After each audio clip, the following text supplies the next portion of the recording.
2023 has been full of great games, terrible games, and those that left us feeling like our parents. Not mad, just disappointed. What's up, nerds, and welcome to Endgame. I'm Hoobs4, and we are at the halfway point of 2023, so it's time to take a look back at the year so far in gaming. Like I said, there have been plenty of games, both good and bad, but today I want to take a look at 7 of the games that just couldn't live up to the hype and left me disappointed.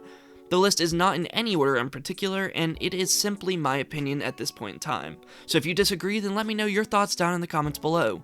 And with that, let's go ahead and enter gaming.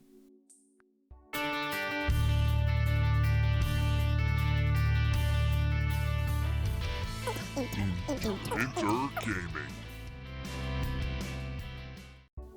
Redfall. I was skeptical about Redfall from the outset. I have been a fan of Arcane Studios' other works, but I was not so sure about how their single-player experience would translate into a multiplayer world. And as it turns out, it didn't translate well. Redfall suffers from poor performance, bland missions, and a lackluster story. The world is empty and barren, far from the immersive sim world building we have become accustomed to through the likes of Prey and Dishonored. Given Redfall's developers and a fairly interesting concept, its mediocre levels on just about every front have led it to being one of the most disappointing games of 2023 so far.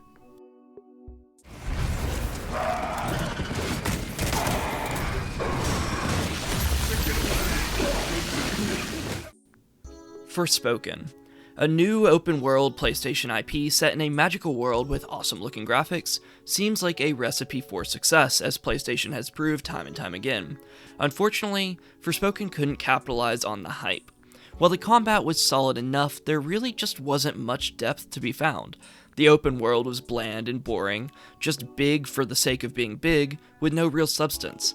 Athea turned out to be not so magical, and Frey was so annoying that Forspoken just fell flat. Crime boss Rockay City. Turns out a star-studded cast isn't enough to make a great game. You actually need a good game too.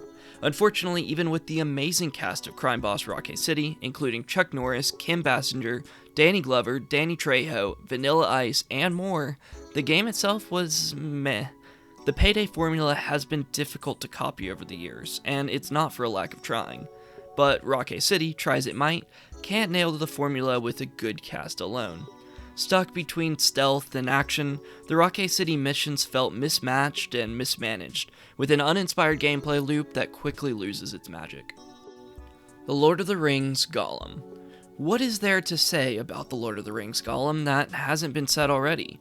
A beloved IP in Lord of the Rings and a fan-favorite character like Gollum should have been a slam dunk, but as we all know at this point, that's just not the case.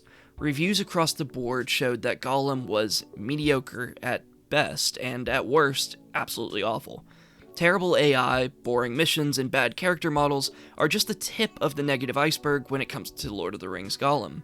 Add to that inconsequential decisions, bad level design, and a number of bugs and glitches, and you have not only one of the worst games of the year, but, given the subject matter, one that is easily one of the most disappointing.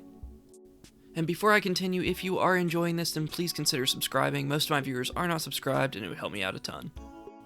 The Last of Us Part 1 PC. The Last of Us show has done wonders and brought new people into the fold as fans, so what better time to push a PC port to The Last of Us Part 1? Well, it turns out, it was a half-baked port that marks just one of the numerous poor PC ports that have been released just this year alone. Performance issues littered The Last of Us Part 1 on PC, full of bugs and glitches and incredibly inconsistent frame rates. It was nearly unplayable at times. Being arguably the highest profile port to flop this year, it earns a spot on this list. Atomic Heart. This one may be a bit of a hot take, but I did not like Atomic Heart, and I really didn't feel like it lived up to expectations. This may be in part due to personal aspirations for the game, along with some unfortunate timing. So let me explain. Atomic Heart was on my radar for a long time, and I had really high hopes for it. All of the trailers were exhilarating, and I couldn't shake the BioShock comparisons that came to mind. BioShock, in my opinion, is one of the best games ever made, and so my hype was through the roof for Atomic Heart. This unfortunately led me to feeling like Atomic Heart fell flat. Its atmosphere was nothing special, and combat, while looking cool, didn't hook me in like I had hoped. I didn't enjoy the characters, especially the main protagonist, and I was really off-put by some of the design decisions, especially that weird upgrade machine. You know the one. And as far as poor timing, well, Atomic Heart released just a couple of weeks after Hogwarts Legacy, and about a month after Forspoken. I had enough of annoying and unlikable protagonists after Forspoken, and honestly, I felt like Hogwarts Legacy was bar none the better game. So, all this put together, and Atomic Heart was by no means a bad game, but was definitely to me one of the most disappointing games thus far. Crash Team Rumble. Pokemon Unite rejoices because it is no longer the latest MOBA to join the party late. By no means a bad game, Crash Team Rumble just lacks the depth required to make it last. It is plenty of fun at first, but once again, there just isn't that much variety.